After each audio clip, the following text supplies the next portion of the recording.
Eu quero convidar a igreja reunida ao texto do profeta Isaías, no seu capítulo de número 9. Por favor, abra a sua Bíblia, Isaías, capítulo 9, do verso 1 ao verso de número 7. Peço você que acompanhe a leitura do texto. Diz assim a palavra do Senhor em Isaías, capítulo 9, do verso 1 ao verso de número 7. Mas para a terra que estava aflita, não continuará a escuridão. Deus, dos primeiros tempos, tornou desprezível a terra de Zebulon e a terra de Naftali, mas nos últimos tempos tornará glorioso o caminho do mar além do Jordão, Galiléia dos gentios. O povo que andava em trevas viu grande luz, e os que viviam na região da sombra da morte, resplandeceu-lhes a luz. Tu, Senhor, tens multiplicado este povo e aumentaste a sua alegria.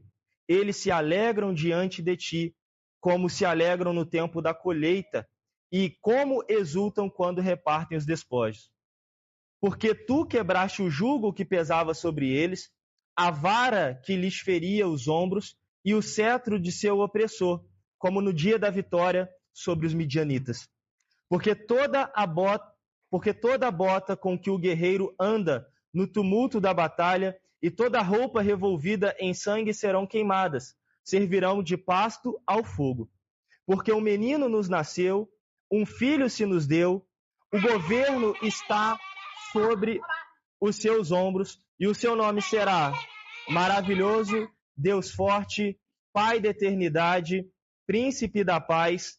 Ele estenderá o seu governo e haverá paz sem fim sobre o trono de Davi e sobre o seu reino, para estabelecer e para o firmar com juízo e com justiça, desde agora e para sempre. O zelo do Senhor dos Exércitos fará isto.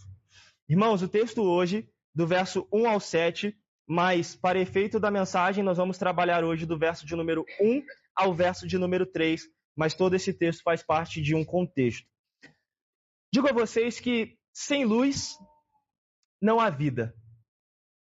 Hoje pela manhã, nós vivemos um caso aqui muito inesperado, quem esteve aqui observou, que quando estava tudo prestes a ser operado dentro da normalidade, o que acontece? Me falta uma fase. Sem luz, não há vida. E quando nós observamos a importância da luz, nós de fato valorizamos a realidade que ela tem. Irmãos, é muito interessante que a luz, ela possui os seus impactos. E dentro dessa realidade, nós olhamos que a luz, ela nutre. Ou seja, uma plantação, uma lavoura, que tem ali um bom solo, tem ali as sementes, tem ali todo o processo para a produção.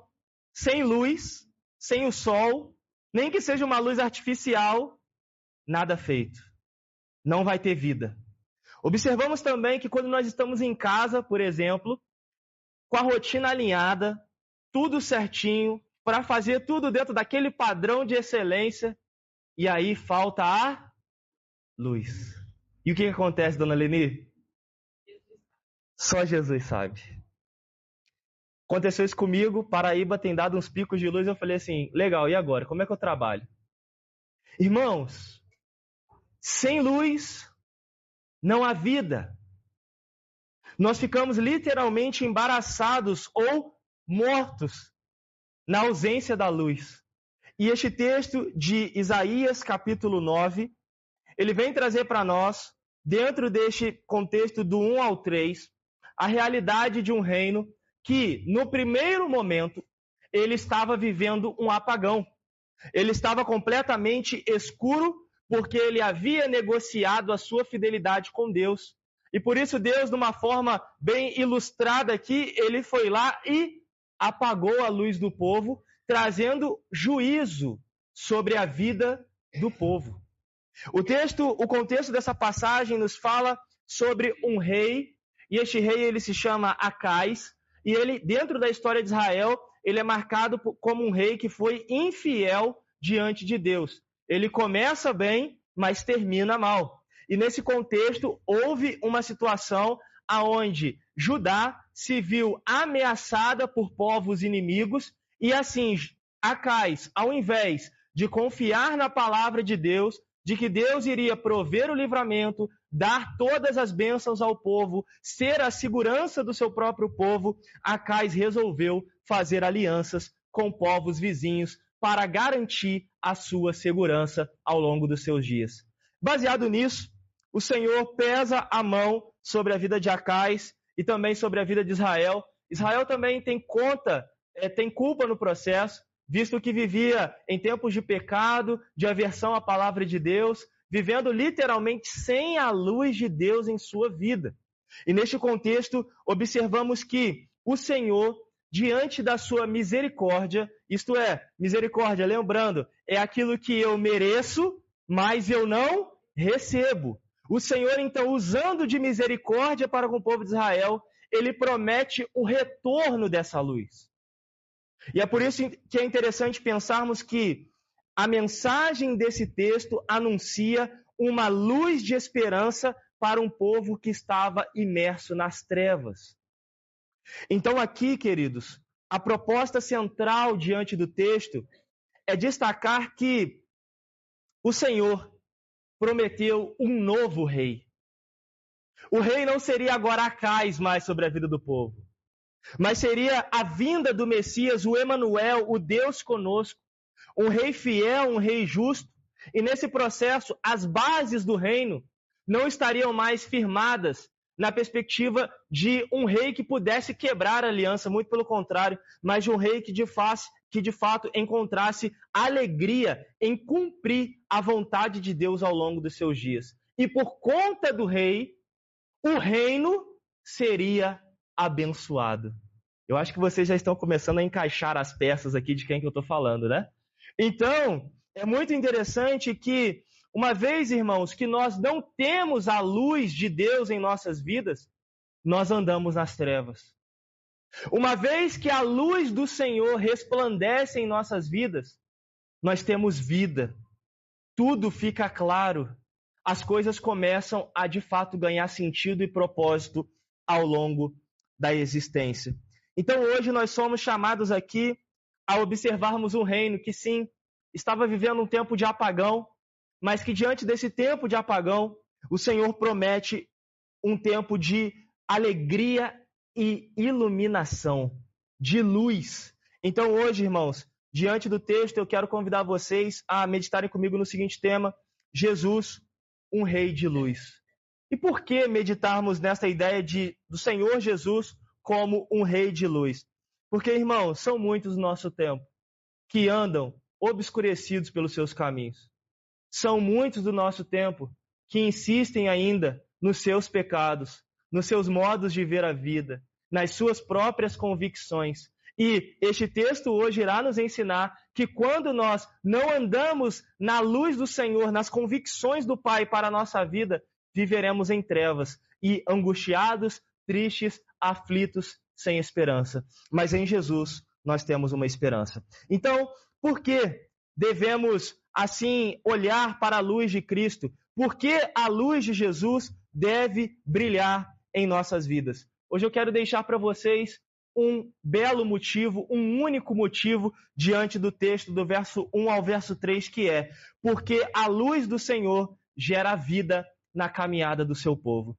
Então, meus irmãos, tudo o que nós vamos aprender aqui hoje é que a luz de Deus, uma vez resplandecente sobre a vida do seu povo, ela gera vida.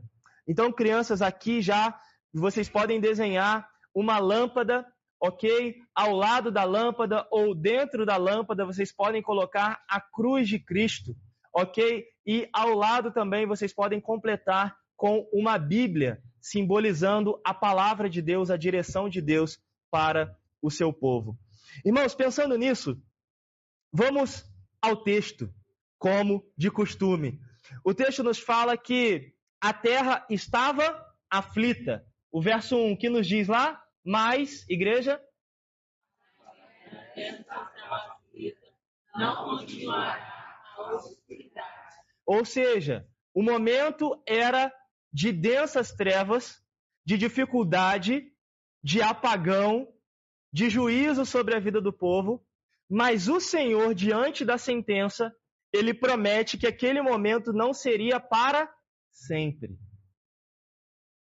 A terra que estava aflita não continuará nas trevas. Interessante pensar aqui, irmãos, que o Senhor, ele promete para o seu povo luz em meio à escuridão. O Senhor está colocando aqui o seguinte: a ideia de observar que o Senhor está acabando com um tempo de escuridão e prometendo um tempo de luz sobre a vida do seu povo. E a luz, no contexto da passagem, está apontando para a luz da salvação. Nos fazendo entender, então, queridos, que uma vez que a salvação de Deus ela não está em nós, uma vez que nós não estamos vivendo os propósitos salvíficos de Deus para a nossa vida, nós estamos perdidos e obscurecidos no nosso pensamento.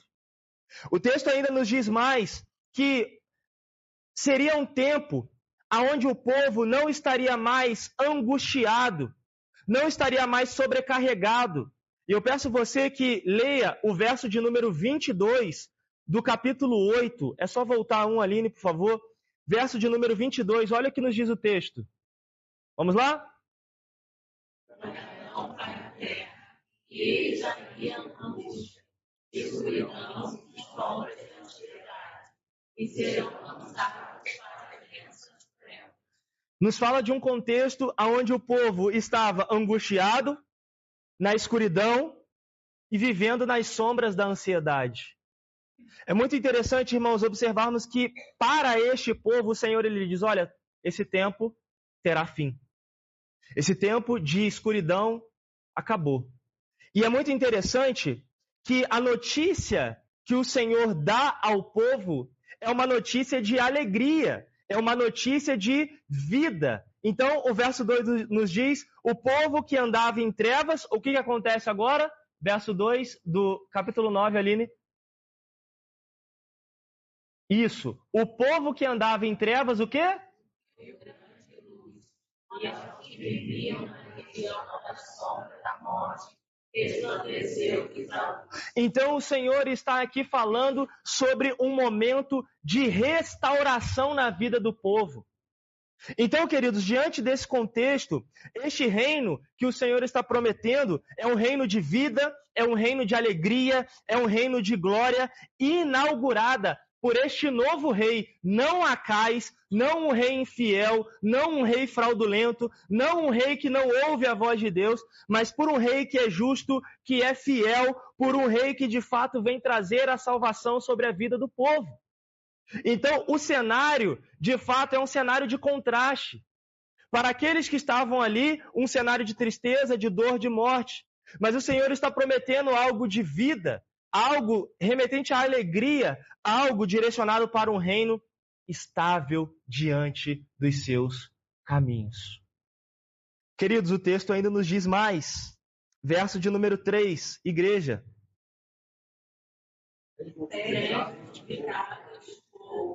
A alegria e a unidade, a alegria entre ti, como se alegram nas feitas, e como exultam quando repartem de fora.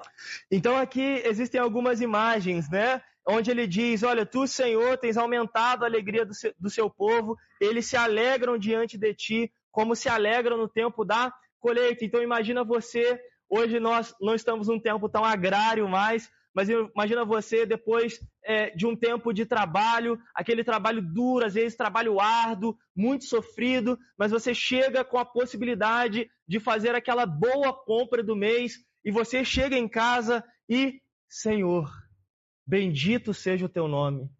Mais um mês de recurso dentro da minha casa, mais um mês aqui de alegria na minha mesa.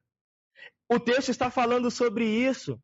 Como se alegram no tempo da colheita. E ele vai falar ainda mais, e ainda quando exultam, quando repartem os despojos. E aqui é um contexto agora militar. Quando eles iam para a guerra, batalhavam, viviam todo aquele contexto do campo de batalha, e depois, no triunfo da guerra, eles começavam a separar os metais preciosos, as espadas, o que dava para queimar e o que dava para reaproveitar do que foi alcançado na guerra. Então, é uma ideia de voltar do campo de batalha, voltar do momento difícil, sombrio, para um momento de grande deleite. Pastor, o que o profeta Isaías está ensinando aqui para o povo do seu tempo, proclamando sobre a vida do povo do seu tempo e também para nós aqui?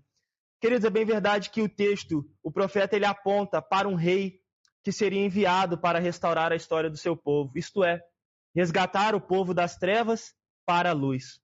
Resumindo, Isaías está falando sobre o Senhor, queria livrar o seu povo do laço da morte, concedendo vida por meio de um reinado justo.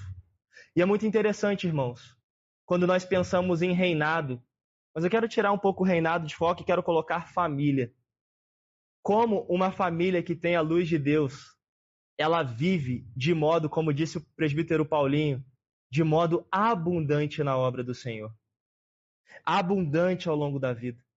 E como é interessante também uma família que não tem o Senhor e como essa família às vezes amarga momentos difíceis, que não sai, que não anda, parece que as coisas não vão para frente, parece que as coisas não prosperam. É interessante observarmos o quanto a luz de Deus em nossas vidas, ela de fato promove um diferencial ao longo da vida. Irmãos, e aqui eu quero aplicar este texto ao coração da igreja. Jesus, então, este rei de luz, como este texto pode ser aplicado ao nosso coração? A primeira coisa que devemos entender à luz do profeta Isaías, do capítulo 9, do verso 1 a 3, é o seguinte: irmãos, o mundo está em pecado. Nós precisamos internalizar essa ideia, processar essa ideia e ver, irmãos, que nós carecemos da restauração do Senhor. E a restauração aqui hoje é sobre a luz de Deus em nossas vidas. Irmãos, uma vez que este mundo está imerso no pecado, nas trevas, este mundo ele não pode proporcionar salvação para vocês em hipótese alguma. Não há salvação nas trevas. Não há salvação nos mecanismos de trevas. Eu disse a vocês no início, sem luz não há vida. Embora a vida do mundo possa parecer grande, atraente, o salmista vai dizer no Salmo de número 92 que o ímpio ele é como a flor que murcha. Ela é vistosa, curiosamente hoje eu ganhei aqui, ó, de uma pequena criança aqui da igreja, mas em breve ela já está cortada e ela vai perder o quê? A sua cor, a sua textura, o seu propósito. Porque ela precisa estar alicerçada em alguma coisa. E neste contexto, a necessidade de estarmos alicerçados em Cristo Jesus, para recebermos vida, luz. Portanto, aqui nós temos que ter a consciência de que o mundo ele está em trevas e sem o Salvador, e por isso ele caminha para a destruição. Portanto, amados, nós temos que aprender e ver este texto que sem a presença restauradora de Cristo Jesus, nós continuaremos mortos nos nossos delitos e pecados. Assim, não há vida sem Jesus. Não há vida sem a luz de Cristo. Não é possível desenvolver passos de vida e de bênção sem a luz nutritiva do Senhor sobre as nossas vidas. E eu vejo muitos tentando, por outros caminhos, por outras vias, eu vou citar alguns aqui. Pessoas tentando buscar caminhos na vida material, buscando encontrar sucesso, conforto, segurança na matéria. E qualquer tipo de matéria, irmãos, pense aí, aplique ao seu coração. As pessoas achando que vão resolver os seus problemas, porque simplesmente conseguiram um bom emprego, ou até mesmo conseguiram formar na faculdade, ou até mesmo porque conseguiram comprar a casa própria. Nossa, irmãos, isso não vai resolver os problemas da sua vida. O problema da nossa vida, de fato, só é resolvido quando a luz de Cristo, sim, brilha sobre o nosso emprego. Quando a luz de Cristo brilha sobre aquilo que conquistamos pela permissão de Deus. Sobre sobre a luz de Cristo que brilha em nosso lar e nos faz um lar feliz. Quantas pessoas, irmãos, vocês conhecem que às vezes moram numa mansão, mas vivem um casamento que está à beira de falir ou já faliu? Pessoas que perderam a vida. E às vezes a gente pergunta assim, meu Deus, tem tudo. Não, não tem nada. Porque não tem Cristo. Às vezes são ricos, mas pobres espiritualmente. E também pessoas muito humildes. Pessoas às vezes pobres, com condições ali apertadas, bem precárias. Falo de renda mesmo, falo de dinheiro. Mas que ainda assim não tem muita coisa, mas caminham ainda assim na sua ignorância, no seu pecado, inclinado às suas vaidades. Então não é uma questão de ser rico ou de ser pobre. É uma questão de ter a luz de Cristo ou não ter a luz de Cristo. E nós vemos outros exemplos. Ideologias. A ideologia de que, não, agora é a negritude, agora é a branquitude, agora é não sei quem do quilombo, agora é não sei o quê, são as minhas origens, é o Brasil, África. Irmãos, olhem para a cruz de Cristo. Essas coisas não promovem redenção. Outra coisa também muito interessante, a ideia de partidos políticos. Sou de direita, sou de esquerda, sou progressista, sou de centrão, pouco importa. A Bíblia não fala sobre isso. A palavra de Deus nos direciona para Cristo e não para ser vermelho ou ser azul. Não somos chamados para este reino, aonde muitos acais, me permito a palavra aqui, ou acazes, enfim, me permitam isso aqui. Muitos reis, conforme Acais, estão reinando. A Bíblia não nos chama para vivermos o governo de Acais. A Bíblia nos chama para vivermos o governo do Emanuel, do Deus conosco. A Bíblia nos chama para vivermos a verdadeira vida que há em Jesus. Mas muitas pessoas, irmãos, ainda insistem em bens materiais, ideologias, partidos políticos. Tem aqueles também que, de um modo muito curioso, são religiosos. E eles começam a colocar, eu sou bom, eu sou caridoso, eu faço isso, eu promovo o bem. E aí Jesus fala, então tudo bem. Então larga tudo e me siga. E o jovem entristecido abandonou Jesus por ser dono de muitas propriedades. Não é sobre ser bom, não é sobre ter posses, não é sobre ajudar os outros, não é sobre isso. Isso é consequência do Evangelho. Mas é se a luz de Cristo verdadeiramente já brilhou no seu coração e te levou à consciência de que sem a salvação em Jesus, você não é nada. Por isso, para as crianças, a lâmpada, a cruz e a palavra de Deus. Nós precisamos entender, irmãos, que Jesus é a verdadeira restauração que nós precisamos. Por isso aqui, Jesus, um rei de luz. Eu preciso da luz de Cristo. Outra aplicação que vem ao nosso coração, além do pecado que destrói, mas do Senhor Jesus que restaura por meio da sua luz, amados irmãos, igreja local, a verdadeira alegria só pode vir de um lugar, e ela só pode vir do Senhor Jesus. Gravem isso que eu estou dizendo para vocês. A verdadeira alegria, a segunda aplicação é, a verdadeira alegria só pode vir da luz do Senhor. Sem a luz de Cristo que brilha, que nutre e que alegra, você continuará anêmico diante da sua vida. E eu quero ilustrar isso aqui, fazendo você pensar na enfermidade. Lembre aí, ou você na enfermidade, ou um conhecido que você tem na enfermidade, e ele no leito, e ele na cama, e ele, a partir do momento que ele não toma sol, a partir do momento que ele não vai na varanda, a partir do momento que ele não vai ali regar uma planta, o que vai acontecendo com a pele dele? Pergunto. Vai ficando como, irmãos? Ressecada, sim, mas o quê? Pálida. O semblante, como? O negócio meio caído, certo? Irmãos, essa é a realidade daqueles que vivem sem a luz do Senhor Jesus. Enfermos na vida, sem a luz que nutre, que dá de fato a sustância, a vida, o semblante alegre, mesmo em meio às lágrimas da vida. Eu quero fazer vocês olharem para isso, porque, irmãos, nós cantamos isso aqui. A alegria está no coração de quem já conhece a Jesus. A verdadeira paz só tem aquele que já conhece a Jesus. O sentimento mais precioso que vem do nosso Senhor é o amor que só tem quem já conhece a Jesus. Queridos, é sobre isso. Nós precisamos pensar o que cantamos. Nós precisamos viver o que cantamos.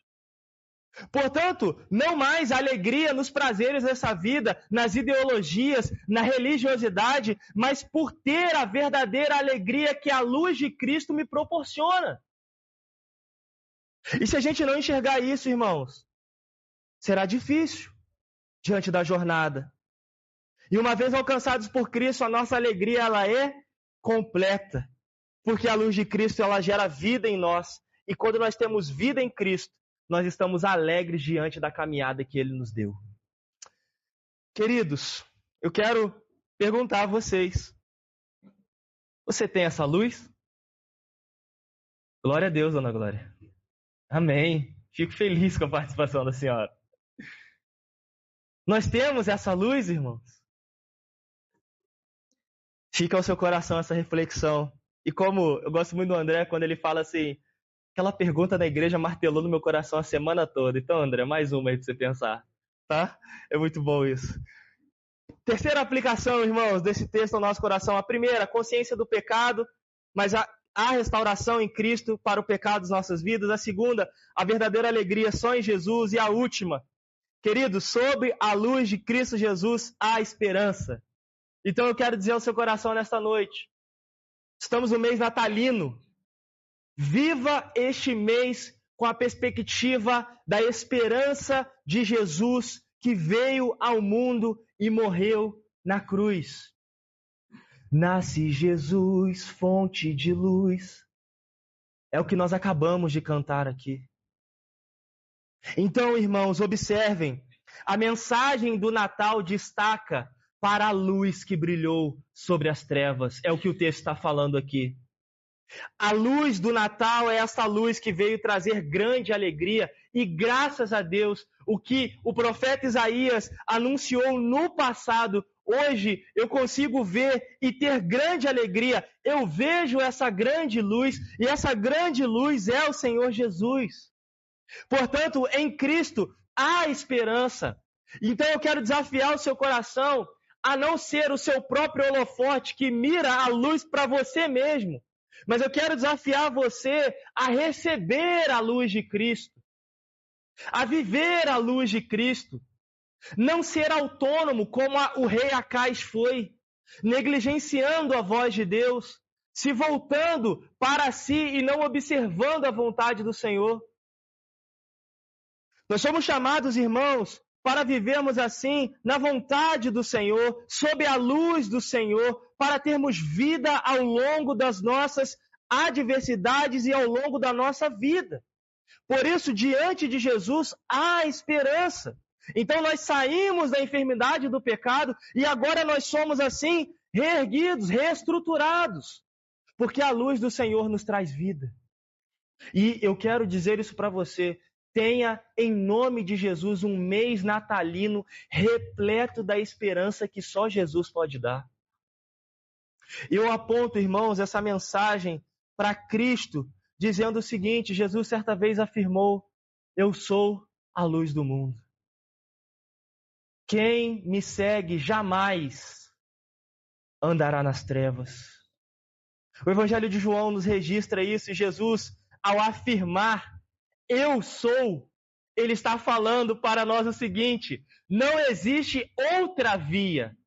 Ou eu sou a luz, ou vocês não têm nada. É isso que ele está afirmando aqui. E é muito interessante, irmãos, é muito lindo ver o que Jesus ele fala também, porque ao olharmos para Gênesis, o mundo, a história da criação, ela passa a existir a partir da fala de Deus. E o que o Senhor fala? Haja luz, dona Luzia, isso aí. Haja luz. E quando existe a luz, e quando há a luz, o que acontece? Começa a ser criado os céus, a terra, o mar, o homem, a mulher, a vegetação. Todas as coisas são criadas a partir da luz. Então Jesus aqui, ele vem dizer: eu sou a luz do mundo. Ou seja, sem a luz do Senhor, não haverá vida. Que hoje, em nome de Jesus, o Senhor sopre no seu coração e na sua vida. Haja luz. E que de fato haja luz. Irmãos, conforme abordado na introdução, sem luz não há vida. Eu vou além. Sem a luz de Cristo, nós não passaremos das trevas para a vida. Portanto, hoje, eu destaquei ao coração de vocês a importância de termos a luz de Jesus. Que esta luz ilumine a sua caminhada, livrando os seus passos das trevas do pecado, da angústia que o pecado promove, da prisão que o pecado promove. Que esta luz, de fato, revele esperança na sua vida. Transforme a sua caminhada. Que no nome de Jesus, esta luz gere alegria e vida a partir de Jesus. E que este mês natalino seja marcado pela vida abundante que só a luz de Jesus pode nos dar. Que a luz de Cristo brilhe em nossas vidas até o seu retorno. Amém.